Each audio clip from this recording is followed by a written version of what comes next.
So it is our great pleasure. When we were trying to figure out how to start the day, we said we've really got to start the day out with a heavy hitter.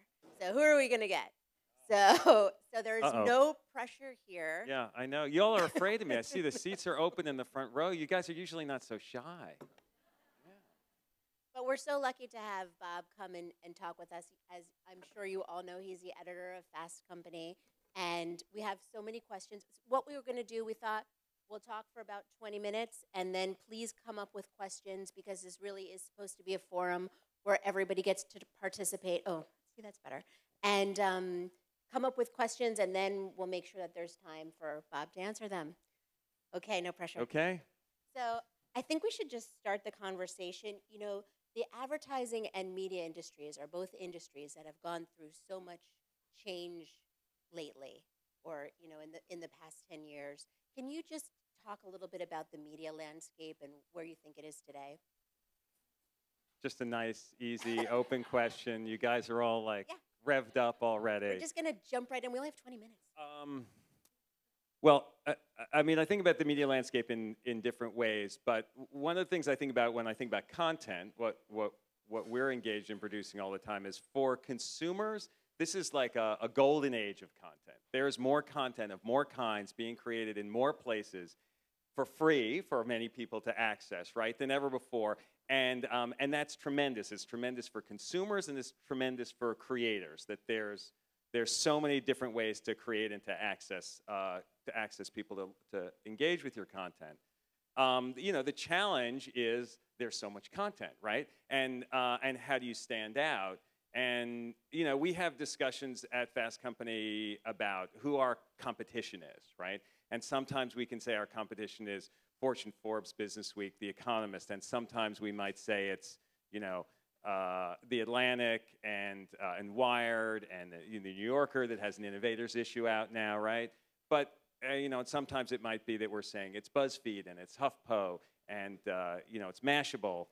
At its core level, when we talk about what that competition is, it's anything you spend your time on, right? That's really what we're all competing with. And so, it's Angry Birds, it's Snapchat, right? It's Netflix. These are, your time is really what is the challenge for us all to engage in. And for all of your agencies, when you're creating content for your clients and your partners, you have the same challenge, right? How do you stand out in an environment where there is so much opportunity, so much content for people to go to?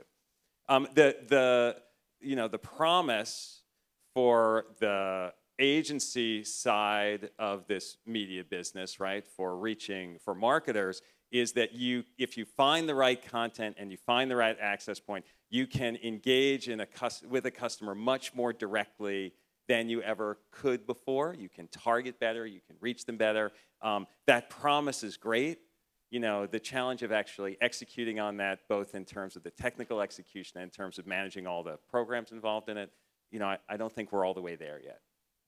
So then if you're competing in a way with everything from Fortune magazine to Angry Birds, where do you see Fast Company fitting in the media landscape? I don't really, I try not to think about it that way. I know for a lot of the marketers that my publishing side works with, they are looking for ways to bucket us. I have a certain amount of money that I'm, want to reach thought leaders or technology folks or small business or whatever the particular target is. But for me, I'm focused on the customers that I'm trying to reach, and the sort of kinds of people who are going to be drawn to our content and who we're trying to activate, right? Fast Company is much more about inspiration and emotion than it is about specific information, right? It's a lens through which to look at the world, and we feel like we have an editorial mission that we're trying to engage an audience and a community in around business as a cultural vehicle for progress, right? That we believe, listen, there are a lot of things that we might wish were the vehicles for progress in our world, government religion or education or whatever things you all might be most engaged in. We just believe that businesses that is the most active and leading edge of that. And so we're trying to encourage business to be the best version of itself in pushing along that kind of progress. So understanding then what you're looking to accomplish, what are some of the things at Fast Company? We're especially interested so we know, we can figure out ways to be involved, but what are some of the things that Fast Company is up to these days? What are we up to? I mean, in terms of the scope of our business, right? 5 years ago, we had a print magazine that, had a paid circulation of 800,000. It's 5 years later. We still have a print magazine with a paid circulation of 800,000. Our newsstand sales are up a bit, but, newsstand as a percentage of overall circulation is still relatively small. And you guys know what happens on newsstands. I know you spend a lot of time buying magazines and paper on newsstands, right? We all know that that's not the most robust part of our business. On the other hand, 5 years ago, digitally, we were reaching, maybe 500,000 people a month uniques. Now we're reaching 10 million. That's where the growth is. Those consumers are coming to us more regularly for different kinds of content. The challenge is to create content that is compelling, that you can't find someplace else, right? And that's what we're trying to do, whether we're doing it in print or digitally or via our social channels. We're sort of, we try to be platform agnostic about how you engage with our content, right? If you want to come to our Twitter feed and that's all you look at and you have a satisfying experience for that, and I don't get a nickel from that, like, that's okay, right? And if you have a better experience engaging with us through the live events that we run, great, you can come to the live events. If you like it in a print magazine, it's there in print. If you like it on tablet, it's there on tablet. If you like it on mobile, if you like it on the website. We sort of have to be agnostic about the format that you get to our content with, even if our business model might push us to want to push you to one place more than the other because of the revenue we can get from it. So then I guess my question is, could you explain a little bit how you decide what goes in the magazine as opposed to what goes online? So just about everything that's in the magazine is online for free, often before the print magazine comes out. So our Most Creative People in Business issue, launched yesterday on fastcompany.com, and it's not out in print yet. Okay, or it's just starting to get to certain subscribers and won't be on newsstands for a few more days. Now, when this was originally instituted, there was fear in certain places that this would hurt our print business, right? It hasn't. Our newsstand business has gotten better. Our print business has gotten better as the result of this. Why do some people pay to have it in print as opposed to getting it for free online? Because they like that experience. It is a different way of engaging with the content. I think it's the same reason that people will pay more for a print ad than they will for an online ad.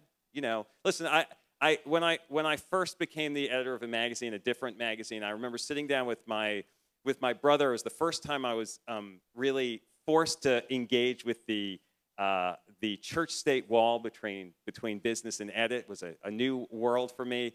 And I was sort of lamenting to my brother about all these different things I had to deal with. And he's like, Bob, I got to tell you, sometimes I buy the magazines for the ads. Like, I like the ads, right?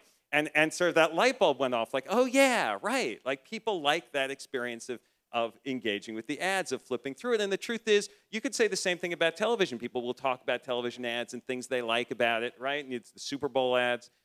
When's the last time someone said, oh, I love those ads on that website? Right? That's a really good experience. Oh, I love that ad on their mobile site. Those ads are great. So this is something as an industry, whether it's publishers or advertising, we haven't solved this, right? We haven't made that experience actually something that's compelling, that's additive for the consumer, and that's the challenge that I think we're all still trying to resolve.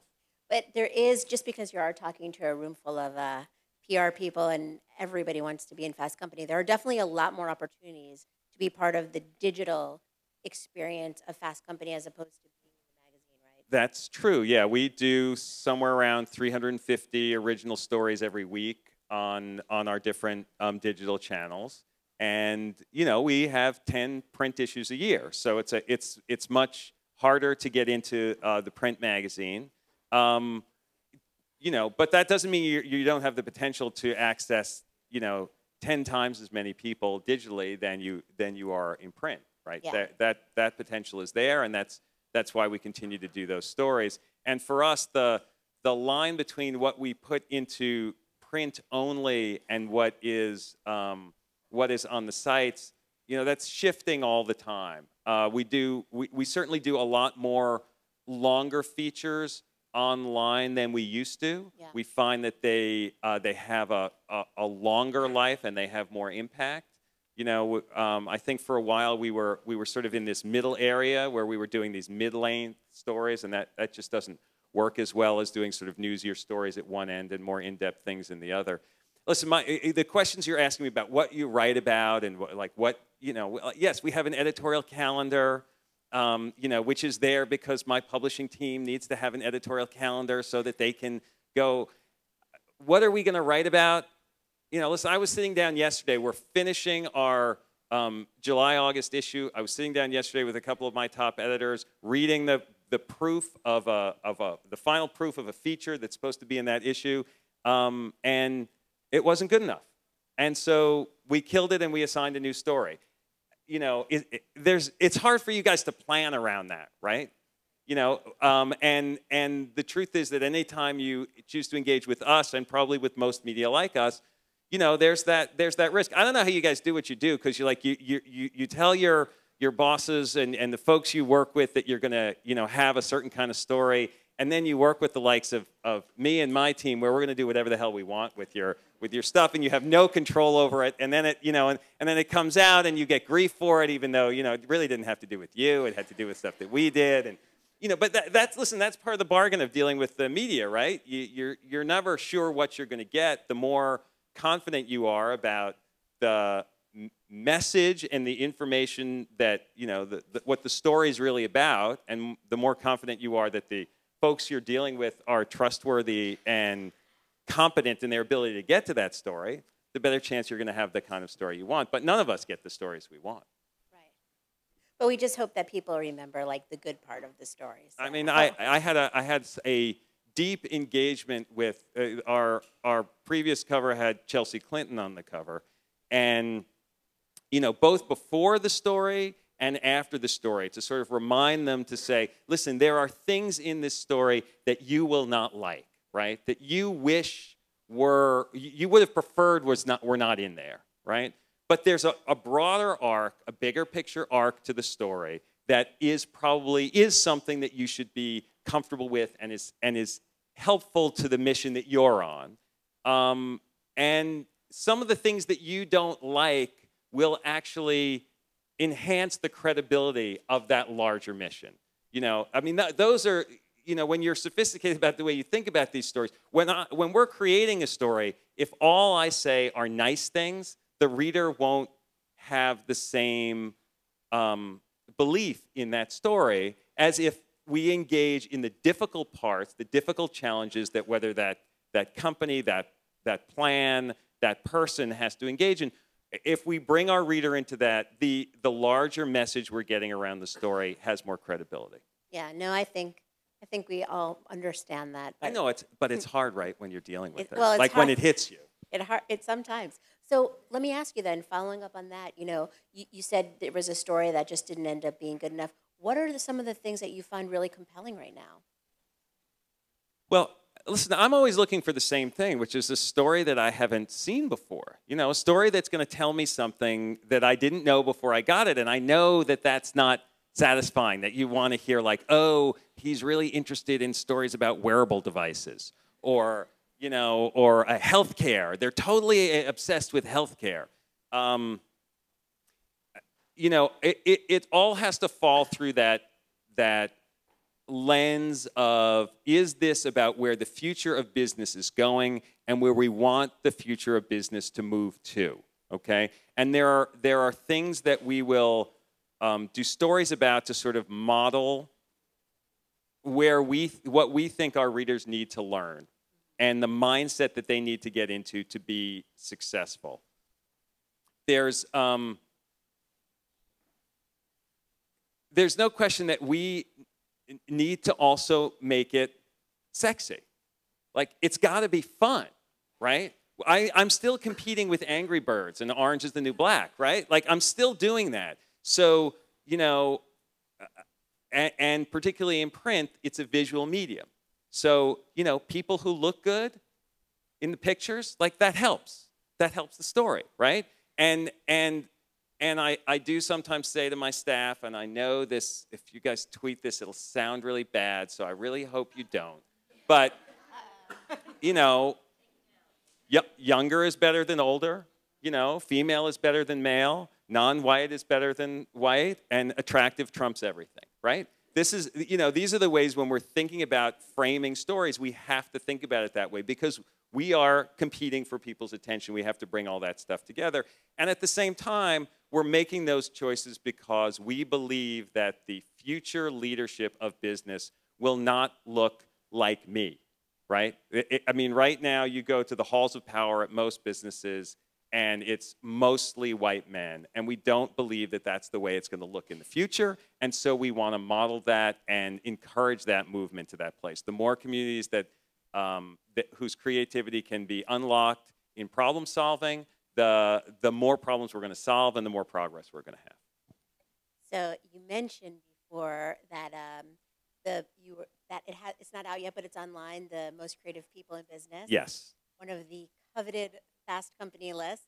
Yes. Probably many of us here have executives in our company who have suggested that they themselves would like to. So you want to know what the proprietary algorithm is that we use to select these people? If we promise not to tweet it. So these are the things I get. You know, I get questions about how do you decide who's going to be in the most creative people issue? How do you decide who's going to be in the most innovative companies issue? And this may not be helpful to you ultimately, but I'll tell you how I think about it. I don't think about those issues as being any different in their mission than any other issue that we do, right? We are using these lists to try to capture what the state is of business and creativity and innovation at a particular time across a broad swath of the economy, okay? And sometimes we're going to do that through, you know, 4 big feature stories that are going to run 5,000 words each, and sometimes we're going to do it through 100 people that we're going to have 100 words about each, right? And so it is more about the portfolio of people and the combinations and the story that we tell across all of them than it is about any single one of them, right? Okay? That's the reality about the way we're putting the list together. So that you may pitch someone who may be absolutely, ideally a perfect person to be considered for our 100 most creative people in business. You may have that person. There may be a really good story about them, okay? They may not make it because there's someone else who covers some of the same ground, who's part of some other act that we're doing that works really well visually that you don't know about, okay? You know, the hardest things for us on some of those lists, like the 100 most creative people in business, it's ranked. Something, again, that my staff hates, right? How do you rank these people in creativity? Why do I rank them? Anyone want to guess why I rank them? Because you all pay attention to what number they're at, right? So we rank them so that there's a way, 100 people is a lot for a reader to get through. This is a way to sort of help a reader get through that list, right? So, okay, so if you're going to do a ranking, how do you do your top 10? And how important is the top 10 and how important is the number 1? More people are going to look at the number 1 than anything else, right? So who is the number 1 most creative person in business right now? Now, I should also clarify for those of you who don't know this, the rules that we put around our 100 most creative people. It's always all new people. No one we've had on our most creative people list before. No one we've profiled in any significant way in the print magazine before. So we have to find 100 new people, and I'm going to find the number 1 most creative person in business that I haven't written about before, that there's something really important going on for them right now, that I didn't just put them on the cover before, and like, you know, Okay, and Anna Kendrick is on the cover of the issue, and she's great, and she takes a good picture, and we have a fun video, and I'm really glad we have her in the story, but there's no way there's going to be credibility with her being #1, right? So what do we do, right? And by the way, by this point, I have, 140 people who we have all vetted and reported who could be on this list, and how do we pick the one? And we ended up for this issue picking a Saudi Arabian princess named Rima bint Bandar, okay, who runs a luxury retail chain for her family, part of the royal family in Saudi Arabia, and she has taken one of their key department stores, Harvey Nichols in Riyadh, and is basically replacing male workers with females, okay, with women in a culture where that is not traditionally embraced. All right, there's a lot of hostility towards it. She's had to create transportation for them because their husbands say, oh, you can't drive the car, right? There's a childcare center. There's a whole range of things that she's doing, and it allows us to illuminate, to choose. We're making an editorial choice to illuminate something that we feel like is something that should inspire more people to act in the way that Princess Rima is doing. And by the way, it's hurting business at the store, right? And she's doing it anyway, and she's sticking with it. So she's #1, right? So I'm going to ask you one last question and then open it up. And this is just an easy PR 101 type of question, but I think as long as we're talking about all this stuff, let's just the nitty gritty. So what is the best way if we think we have a great story or we think there's somebody that we just want to make sure is on your radar? What's the best way to make sure that we're on your radar? So, listen, it depends what exactly the story is. The more you understand, as with all of these media organizations, right? The more you understand the specific media and the specific way that that story could solve my problem, and you can present it to the appropriate editor who's in charge of solving that problem, the better your chances are of getting it in. I always say, listen, you all can reach out to me personally anytime. You can pitch me anything at any time.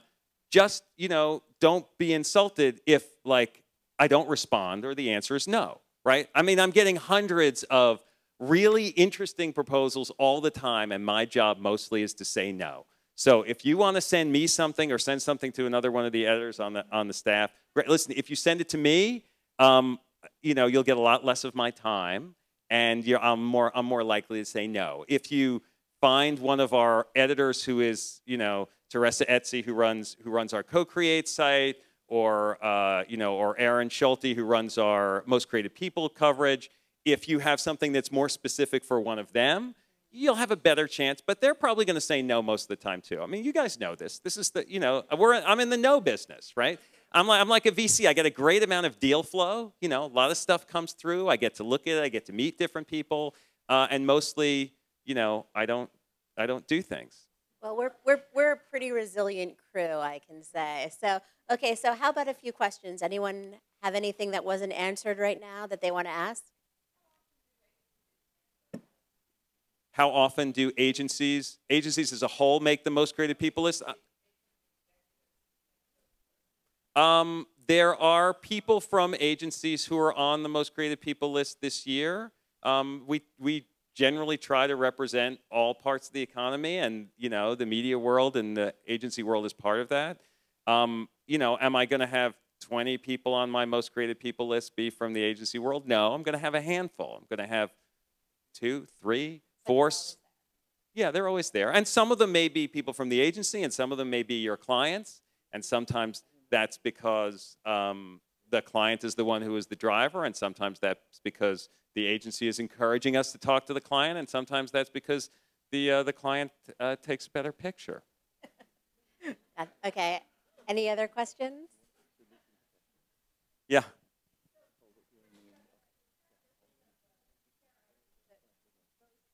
Intrigue you and oh, hello. So the characteristics of PR outreach that would most intrigue you and make you feel like this PR person really knows what they're doing, really is helping me along, and is value added, so to speak.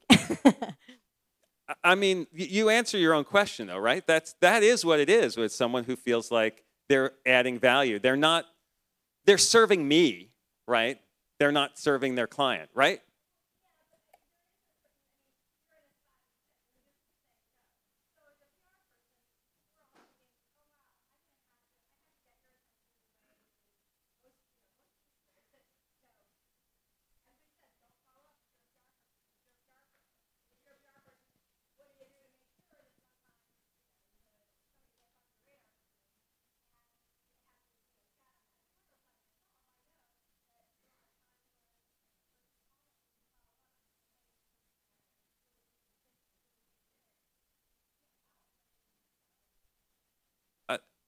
Listen, I'm sure many of you in this room would might have ideas of people you think should be on one of our lists or in our coverage in some way, and you'd love to be able to sit down with me at lunch and talk with me and introduce me to them. And the truth is, I would love to be able to sit down with each of you and hear those things because I'm looking for those ideas, right? I just don't have enough time in the day to be able to do that. I don't. And so sometimes it's like, it's like looking for a parking spot in a crowded parking lot in the mall at Christmas time. You can like drive around and around and around and never find a spot, or someone will pull out right next to you and you can get in, right? And I can't tell you which days are going to be better or when my mood is going to be better or what the schedule or which days I'm going to be, doing something. I don't have a real. It's also with these ideas, the life cycle of these ideas. So last year around this time, we did a conference, an event, and in the evening for the dinner, one of the speakers was Pharrell Williams came to talk, right? I had not met Pharrell before, and he came and he did a conversation with one of our editors, and I thought he was really smart. It surprised me a little bit about his character and the way he talked about his business and the way he did things, and we talked a little bit afterwards, and I said, I'd love to get you in the magazine. It would be great. He said, I'd love to do that. But it didn't have the right idea. The time wasn't right. It sort of, forgot about it, right? And then we got to late in the fall, and we were working on our year-end double issue, and we had a cover story that at the 11th hour fell through, okay? Didn't work out the way we wanted it to. And suddenly I'm casting around for a cover story. And it was like, and I had a package on the secrets of the most productive people. I was like, okay, I can take one of those people and I can put them on the cover, but can I upgrade? I've got like 48 hours I need to get an answer on. Who can I reach out to? And I'm like, Pharrell, right? So we call Pharrell and I'm like, I need to know, can you do this in 24 hours? And he says, yes. And we do it and we put it on the cover. It's a really good story and it ends up being the best-selling cover in Fast Company's history, okay? Now, is that, I didn't plan that, right? Was having that interaction with him 6 months earlier useful? Yes. You guys never know what things we're going to suddenly need where, the things that you have shared with us are going to fit that need, right? And there are other people who I talked to the same week as Pharrell or more recently or whatever that it wasn't appropriate for them to fit that story, right? I wish I had a better answer for you.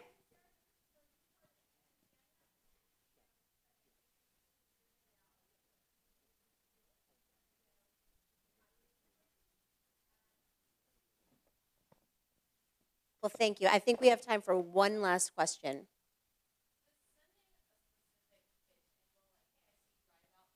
Write about this type of thing, and this might be interesting to you because of XYZ, and here's a cool angle.